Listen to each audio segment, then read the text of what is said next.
आज हम लोग रसायन विज्ञान के विद्युत रसायन पाठ से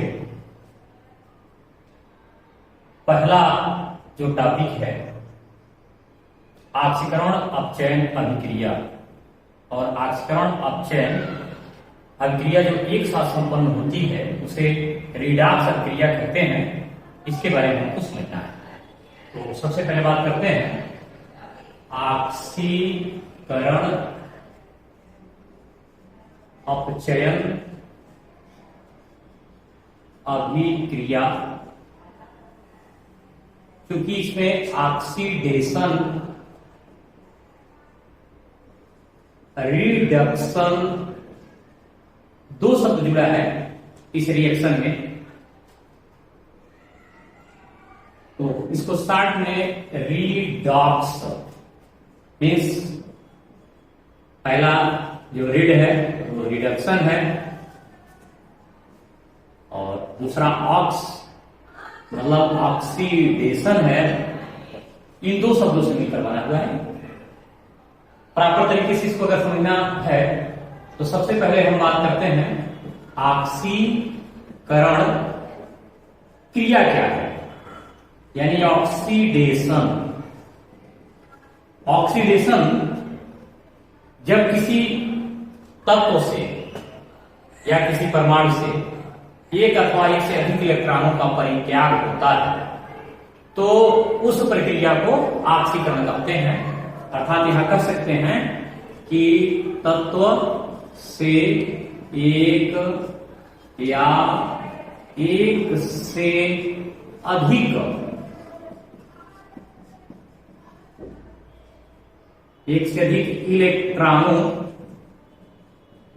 इलेक्ट्रॉनों का परित्याग ऑक्सीकरण कहलाता है। ऑक्सीकरण कहलाता है। जैसे धातुओं से इसकी बात करें तो धातुओं में जैसे सोडियम, इसका परमाणु क्रमांक यदि 11 होता है पुरानी इलेक्ट्रॉनिक विन्यास से या जो पुराना सिद्धांत है पुराने विधि से 2, 8 और 1 के कोष, एल कोष और एम कोष में इलेक्ट्रॉन। तो धातु में जैसे सोडियम, इसका परमाणु क्रमांक 11 होता है, इसको दो तरीके से इनके इलेक्ट्रॉनों का विन्यास करते हैं। एक पुराना विधि है इसमें के कोष, एल कोष, एम कोष, एन कोष। इसके बारे में सबसे पहला कॉन्सेप्ट जो आया था उसका नाम था नील बोर का कॉन्सेप्ट। तो नील बोर के नियम से वृत्तीय पथों को जिसमें इलेक्ट्रॉन होते हैं उनकी ऊर्जा स्थिर और निश्चित होती है को के, एल, एम, एन इत्यादि के रूप में बांटा गया था। इसके के वाले कोष में 2 इलेक्ट्रॉन, एल वाले में 8 इलेक्ट्रॉन, एम वाले में अगर अधिक इलेक्ट्रॉन होते हैं तो 18 और एन वाले में अधिक इलेक्ट्रॉन होते हैं तो 32 इलेक्ट्रॉन होते हैं। इनको अष्टक नियम की पूर्ति कराना है, उसके आधार पर देखा जाएगा। और एक होता है आधुनिक इलेक्ट्रॉनिक विन्यास 1s2, 2s2, 2p6, 3s1। इनके बाध्यता कोष में जो एक इलेक्ट्रॉन होता है उसे उसी का परित्याग कराना है। तो यदि हम इसको उस रूप में लिखना चाहें तो यानी पॉजिटिव तब हुआ जब इसका इलेक्ट्रॉन परित्याग हुआ, अर्थात इसे कहते हैं परित्याग। और जब परित्याग हुआ तो इस क्रिया को कहे ऑक्सीकरण। इस तरीके से इसे ऑक्सीकरण दर्शा दिया गया। इसमें और भी तत्वों को हम कहें, जैसे पोटेशियम को पोटेशियम धनायन तक ले जाने में एक इलेक्ट्रॉन का परित्याग यानी इलेक्ट्रॉन का परित्याग हुआ, क्रिया हो गया ऑक्सीकरण। इसी प्रकार अगर हम कैल्शियम को ले लें तो कैल्शियम Ca के बाध्यता कोष से 2 इलेक्ट्रॉन का परित्याग होता है, 2 इलेक्ट्रॉन इसमें दर्शा सकते हैं। मैग्नीशियम में भी कुछ इसी तरह की स्थिति होती है। इसमें मैग्नीशियम के बाध्यता कोष में 2 इलेक्ट्रॉन अतिरिक्त होता है, उस 2 इलेक्ट्रॉन का परित्याग करा लेते हैं।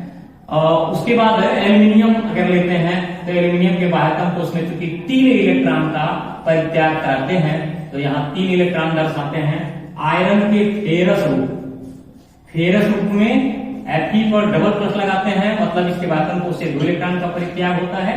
इसमें सभी जो क्रियाएं हुई हैं, चूंकि परित्याग की हुई हैं, या Fe का एक और रूप होता है जिसको फेरिक बोलते हैं। इसके वातन कोष से 3 इलेक्ट्रॉन का परित्याग होता है, या Fe ट्रिपल प्लस, और इसमें 3 इलेक्ट्रॉन का परित्याग दर्शाते हैं। इतनी जितनी भी प्रक्रियाएं यहाँ संपन्न हुई हैं, जो भी प्रक्रियाएं यहाँ दिख रही हैं, इनमें परित्याग हुआ है, और परित्याग हुआ है तो इस पूरी प्रक्रिया को या पूरे प्रक्रम को ऑक्सीकरण कहते हैं। अब बात की ऑक्सीकरण का हुआ, तो दूसरे पक्ष में हम दूसरी बात करें तो यही अपचयन की क्रिया कैसे होगी। अपचयन, रिडक्शन। रिडक्शन में तत्वों में या परमाणुओं में एक इलेक्ट्रॉन ग्रहण होता है, या इससे अधिक इलेक्ट्रॉन ग्रहण होता है, तो उस प्रक्रम को अपचयन कहते हैं। जैसे कहें परमाणु में एक इलेक्ट्रॉन, एक या एक से अधिक इलेक्ट्रॉन ग्रहण होने की प्रक्रिया को अपचयन कहते हैं। अपचयन कहते हैं, मतलब अपचयन में सीधे सीधे कहें तो इलेक्ट्रॉन ग्रहण किए जाते हैं। जैसे में उदाहरण के तौर पर अधातु में होता क्या है, जैसे क्लोरीन ले लें, क्लोरीन के परमाणु क्रमांक के हिसाब से इलेक्ट्रॉनों का जब विन्यास करते हैं तो यह बढ़ता है 2, 8 और 7। क्योंकि 7 इलेक्ट्रॉन परित्याग नहीं करता, उसमें इलेक्ट्रॉन एक अगर आ जाता है तो ये अपने अष्टक की पूर्ति कर लेगा। जब अष्टक की पूर्ति कर लेगा तो इसमें इलेक्ट्रॉन को हम ग्रहण कराएंगे, और इसका रूप यह होगा कि क्लोरीन एक इलेक्ट्रॉन ग्रहण करके क्लोरीन का माइनस रूप ले लिया, और यहाँ क्रिया हुई ग्रहण, और ग्रहण की क्रिया को अपचयन कहते हैं। Br का भी यानी ब्रोमीन का भी यही रूप है, इसमें भी इलेक्ट्रॉन ग्रहण किया, और ग्रहण करने के बाद यह Br माइनस अर्थात आवेशित हो गया। I आयोडीन में इलेक्ट्रॉन ग्रहण हुआ, और इलेक्ट्रॉन ग्रहण से I माइनस। O ऑक्सीजन में 2 इलेक्ट्रॉन यदि ग्रहण कराते हैं तो ऑक्सीजन पे 2 माइनस आवेश लगता है। इस प्रकार नाइट्रोजन को अगर देखें तो इसमें 3 इलेक्ट्रॉन ग्रहण कराते हैं तो नाइट्रोजन पर 3 ऋण आवेश चढ़ता है, और इस पूरी प्रक्रिया में क्योंकि इलेक्ट्रॉन ग्रहण हो रहा है तो इलेक्ट्रॉन ग्रहण की क्रिया को हम अपचयन कहेंगे, और ये पूरा अपचयन की प्रक्रिया को इंगित कर रहा है। अब एक बात यही क्लियर करते हैं, क्योंकि धातुएं जितनी भी हैं वह इलेक्ट्रॉन परित्याग कर रहे हैं, तो इलेक्ट्रॉन परित्याग अगर कर रहे हैं तो वह किसी न किसी को देंगे। इलेक्ट्रॉन अगर परित्याग कर रहे हैं तो किसी न किसी को देंगे। मैं इस पोटेशियम को टारगेट करते हुए इस इलेक्ट्रॉन को दे रहा हूं क्लोरीन को, यानी क्लोरीन को जब वो इलेक्ट्रॉन देगा तो देने का मतलब ये हुआ कि यह इसमें ग्रहण कराया, और ग्रहण कराया तो क्रिया हो गई अपचयन। मतलब पोटेशियम के कारण अपचयन की क्रिया संपन्न हुई, इसलिए पोटेशियम को अपचायक कहते हैं। अर्थात सभी धातुएं क्या हो गई, अपचायक हो गई। इन सभी धातुओं में इलेक्ट्रॉन जो परित्याग होता है वह दूसरे तत्व अर्थात अधातु में या इलेक्ट्रॉन ग्रहण करने वाले जो तत्व के परमाणु होते हैं वह इलेक्ट्रॉन जो ग्रहण करते हैं, तो ग्रहण करने का मतलब हो गया कि वह अपचयन की क्रिया संपन्न करते हैं, और वह अपचयन की क्रिया संपन्न कराया गया अपचायकों द्वारा अर्थात धातुओं द्वारा। इसलिए धातुओं में इलेक्ट्रॉन जो परित्याग हुआ वह किसी के द्वारा ग्रहण किया गया, और जो ग्रहण किया उसमें अपचयन की क्रिया हुई, अर्थात धातुओं से किसी अन्य धातु का अपचयन हुआ, इसलिए धातुओं को अपचायक कहते हैं। अब दूसरा पक्ष लेते हैं। दूसरे पक्ष में यह है कि अगर यही Br किसी एक धातु से, किसी धातु हम लेते हैं यही बगल में ले लेते हैं, सोडियम ले लेते हैं। सोडियम की इलेक्ट्रॉन परित्याग करने का गुण रखता है, और सोडियम प्लस और प्लस इलेक्ट्रॉन लेता है, तो इसको इस ब्रोमीन को देते हैं, अर्थात ब्रोमीन इस सोडियम का इलेक्ट्रॉन परित्याग कराया, यानी Br द्वारा Na का इलेक्ट्रॉन परित्याग हुआ, और इलेक्ट्रॉन परित्याग हुआ तो क्रिया हो गई ऑक्सीकरण, अर्थात क्रिया जो ऑक्सीकरण हुई यह इस Br के कारण हुई, इसलिए इस Br को हम ऑक्सीकारक कहेंगे। ऑक्सीकारक मतलब ये निकल आ रहा है, खाली Br की बात नहीं है, ये सभी अधातुओं में क्योंकि इलेक्ट्रॉन ग्रहण करने का गुण है, तो जिससे वो इलेक्ट्रॉन प्राप्त करेंगे उनका परित्याग कराएंगे, जिनसे इलेक्ट्रॉन प्राप्त करेंगे उनका अगर परित्याग कराएंगे तो परित्याग की प्रक्रिया में चूंकि ऑक्सीकरण की क्रिया संपन्न होती है, इसलिए उस ऑक्सीकरण को उस अधातु से जोड़ते हुए उन पूरे अधातुओं के समूह को ऑक्सीकारक कहा जाएगा। अर्थात अधातु में ऑक्सीकारक होती हैं और धातु में अपचायक होती हैं। इस प्रकार अपचायक और ऑक्सीकारक और अपचयन तथा ऑक्सीकरण, यह बात स्पष्ट तब होगा कि जिन पदार्थों में ऑक्सीकरण स्वयं में होता है और दूसरे का चयन कराते हैं और दूसरे का चयन कराते हैं तो वो खुद अपचायक कहलाते हैं, और जिन पदार्थों में, जिन तत्वों में इलेक्ट्रॉन परित्याग होता है, स्वयं में अपचयन की क्रिया होती है और दूसरे का ऑक्सीकरण कराते हैं और उन्हें ऑक्सीकारक कहते हैं। यानी जिसमें अपचयन होता है वह ऑक्सीकारक होते हैं और जिसमें ऑक्सीकरण होता है वह अपचायक होते हैं। यह एक मौलिक तथ्य था। इसके बाद हम फिर आगे की प्रक्रिया को प्रोसीड कर रहे हैं। ये हम ऑक्सीकरण और अपचयन वाली क्रियाओं को ऑक्सीकरण संख्या विधि से कैसे संतुलित करते हैं, इसकी एक आसान तरीके का अवलोकन किया जा रहा है। एक असंतुलित क्रिया कापर क्रिया हम HNO3 से कराते हुए कापर नाइट्रेट, नाइट्रोजन डाइऑक्साइड और जल प्राप्त करते हैं जो संतुलित नहीं है। इसे कैसे संतुलित करें, बहुत ही आसान तरीके से संतुलित किया जा सकता है। सबसे पहले इसको दो खंडों में तोड़ देते हैं, कापर और कापर नाइट्रेट, जिसमें कापर और कापर को देखें तो इसके परमाणु समान है, लेकिन नाइट्रेट को संतुलित करने के लिए HNO3 को यहां सम्मिलित करते हैं और यहां 2 मोल बढ़ा देते हैं ताकि यहां नाइट्रेट जो 2 यहां दिख रहा है यह संतुलित हो जाए। इस स्थिति में हाइड्रोजन की संख्या जो बढ़ रही है उसे यहां हाइड्रोजन आयन के रूप में जोड़ देते हैं। अब यहां सारे परमाणु संतुलित हो चुके। कापर के ऑक्सीकरण संख्या को इस कापर के ऑक्सीकरण संख्या से तुलना करते हैं, क्योंकि नाइट्रेट यहां 2 दिख रहा है और नाइट्रेट में 1 ऋणावेश होता है, तो इस ऋणावेश में 2 से गुणा करने पर 2 ऋणावेश को संतुलित करने के लिए 2 धनावेश कापर पर बनता है, और इस यहां से यहां जाने पर ऑक्सीकरण संख्या में वृद्धि 2 यूनिट का दिखाई देता है। हालांकि इसको हम इस संख्या से भी ला करके यहां लिख सकते हैं, इस संख्या को भी यहां इंगित कर सकते हैं। समीकरण बन गया यह 1। दूसरा बचा है नाइट्रिक अम्ल, और यह सेकेंड स्टेप है HNO3 को NO2 और H2O के साथ जोड़ते हैं और इसमें फिर परमाणु को ध्यान में रख करके परमाणु को संतुलित कर देते हैं। नाइट्रोजन 1 है, नाइट्रोजन 1 है, हाइड्रोजन यहाँ 2 और 1 की बात है, लेकिन ऑक्सीजन चूंकि 3 है, 2 1 3, तो एक हाइड्रोजन इधर चूंकि कम पड़ रहा है।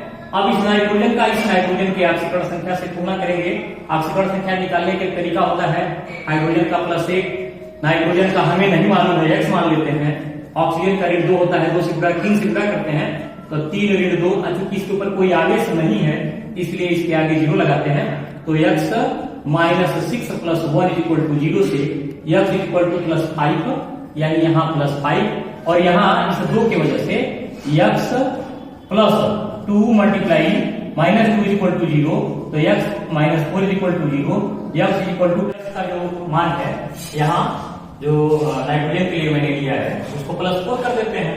अब यहाँ 5 और 4 जो प्लस में दिख रहा है, इस हिसाब से अगर हम है तो ऑक्सीकरण संख्या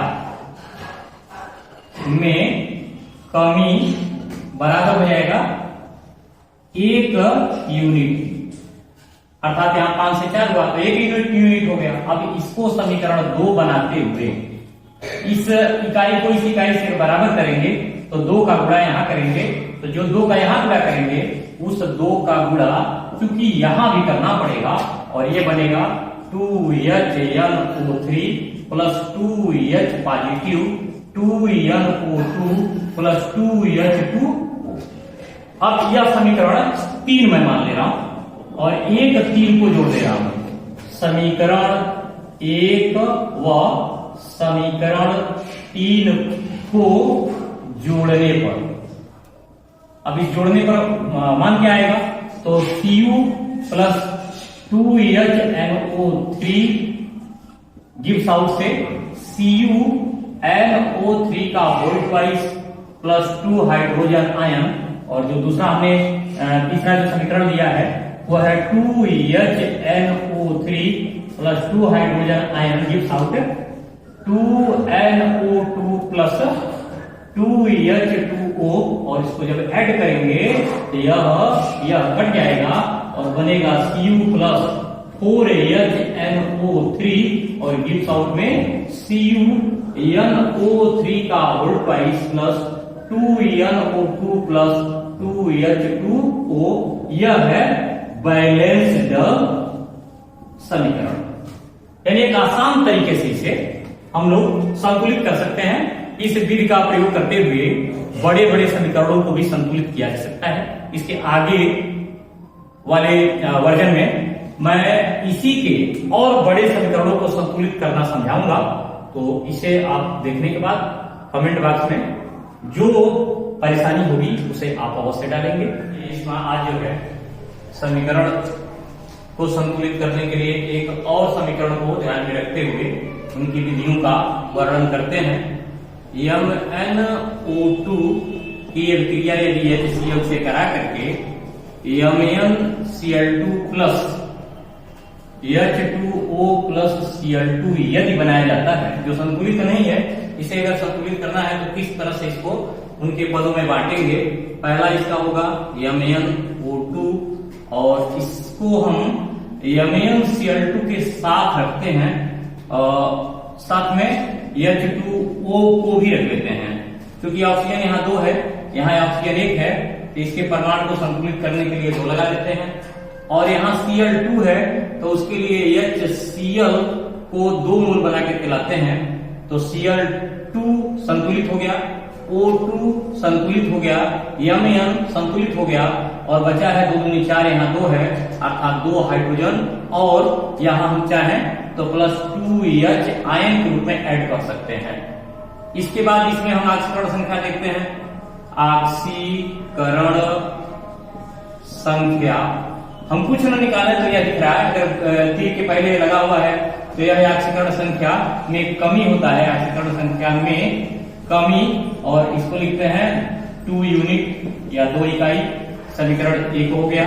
और दूसरा जो है वो है HCl, सेकेंड पॉइंट HCl, और HCl को Cl2 के साथ तुलना करते हैं 2 से लगा करके, तो यहाँ 2 हाइड्रोजन भी बढ़ाना पड़ता है, और उसी को ध्यान में रखते हुए ऑक्सीकरण संख्या में वृद्धि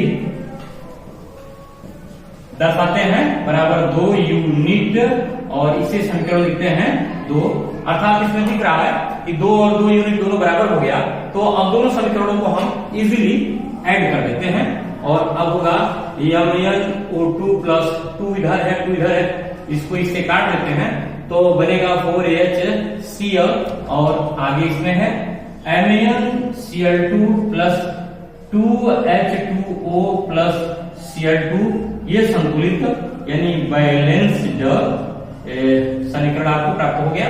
इस विधि से हम कई बड़े बड़े समीकरणों को भी संतुलित कर सकते हैं। इसमें एक समीकरण और मैं चाह रहा हूं कि संतुलित करके बता दूं, जिसमें पोटेशियम डाइक्रोमेट की अभिक्रिया HCl से कराते हुए उसे संतुलित करना है। यहाँ है K2Cr2O7 प्लस HCl की अभिक्रिया कराएंगे, KCl plus CrCl3 plus H2O plus Cl2 बन रहा है, जो कि संतुलित नहीं है। समीकरण बड़ा होने के नाते इसको अनुमान विधि से संतुलित करना थोड़ा सा कठिन महसूस होता है, तो इसलिए इनको पदों में बांट करके संतुलित किया जा सकता है। पहला पद इसका बनता है K2Cr2O7 की तुलना KCl CrCl3 और H2O से करते हैं। क्योंकि यहाँ O साथ है तो पहले ही हम इसके आगे साथ लगा देते हैं, पानी के पहले ऑक्सीजन बैलेंस हो गया। Cl3 है और एक इधर भी है, तो 4 Cl HCl को लाते हैं यहाँ पे, तो HCl के आगे उतना ही संख्या दे देते हैं, तो 4 हो गया। Cr2 है, इसका मतलब इसे ट्वाइस करना पड़ेगा, 3 दूनी 6, एक साथ हो जाएगा, यानी इसको हम 7 बढ़ा लें, 7 बढ़ाएंगे। Cl2 2 इधर भी बढ़ रहा है, इसका मतलब एक और बढ़ेगा, 8 बढ़ा लें। इस तरीके से हमें परमाणु को संतुलित करने के लिए परमाणु को संतुलित हो गया, 2K हो गया, Cr2 हो गया, O7 हो गया, और 3 दूनी 6, 2 8 है, Cl हो गया, यह 8, लेकिन यहाँ 7 दूनी 14, यानी हमें यहाँ 6 हाइड्रोजन और ऐड करना पड़ेगा। इससे ऑक्सीकरण संख्या में कमी कितने इकाई की प्राप्त होती है? 6 यूनिट की। समीकरण 1। अब HCl तो खैर आसान है, HCl को हम उसी रूप में कर सकते हैं, HCl और यहाँ Cl2 से ट्वाइस लगाएंगे और 2 हाइड्रोजन आयन बढ़ाएंगे, तो होगा ऑक्सीकरण संख्या में वृद्धि 2 इकाई की। इक्वेशन सेकेंड हो रहा है, क्योंकि 6 है, इसमें हम 3 का गुणा करेंगे, तो वह गुणा इसमें समीकरण में भी ला करना पड़ेगा, और अब जब लिखेंगे तो हो जाएगा 6 HCl 3 Cl2 और 6 हाइड्रोजन एंड इक्वेशन थर्ड बना देते हैं इनको, और इस थर्ड को 1 से ऐड कर देते हैं, अर्थात यहाँ पर हमको ये 6 मिल गया, पूरा यह 6 यूनिट इकाई बन गई। इसके आधार पर ये तो जोड़ेंगे तो इसको इससे काट देंगे, जो बच रहा है उसको लाते हैं। K2Cr2O7 प्लस 8 और 6 14 HCl gives out 2KCl plus 2CrCl3 plus 7H2O plus 3Cl2। एक प्रकार से एक संतुलित समीकरण प्राप्त हुआ है। इस विधि से हम लोग ऑक्सीकरण संख्या का इस्तेमाल करते हुए, प्रयोग करते हुए बड़े बड़े समीकरणों को आसानी से संतुलित कर लेते हैं और उसको पदों में बांट करके उनका आंकड़ा भी प्राप्त कर लेते हैं, जिससे ये पता चलता है कि किसमें ऑक्सीकरण की क्रिया संपन्न हो रही है, किसमें अपचयन की क्रिया संपन्न हो रही है। मैं बताता चलूं कि ऑक्सीकरण संख्या में जहां कमी होता है, उस ऑक्सीकरण संख्या की कमी को प्रदर्शित करने वाले पद को या उस अर्धक्रिया को अपचयन अर्धक्रिया कहते हैं, और वहां जो क्रिया संपन्न होती है उसे अपचयन कहते हैं। और ऑक्सीकरण संख्या में जहां वृद्धि होता है वहां पर ऑक्सीकरण की क्रिया संपन्न होती है, और उस अभिक्रिया को ऑक्सीकरण अर्ध अभिक्रिया कहते हैं। और दोनों को जब मिला देते हैं तो जो संतुलित समीकरण प्राप्त होता है उसे रिडॉक्स अर्थात ऑक्सीकरण अपचयन अभिक्रिया कहा जाता है, जिसे शॉर्ट फॉर्म में रिडॉक्स रिएक्शन या रिडॉक्स अभिक्रिया कहते हैं। तो ये एक बहुत ही सामान्य विधि था जिसको हम लोग इस्तेमाल करके और समीकरणों को संतुलित करते हुए रिडॉक्स अभिक्रिया बनाते हुए उसे आसानी से समझ सकते हैं। इसके आगे का जो मैटर है उसे फिर मैं प्रयास कर रहा हूं समझाने का।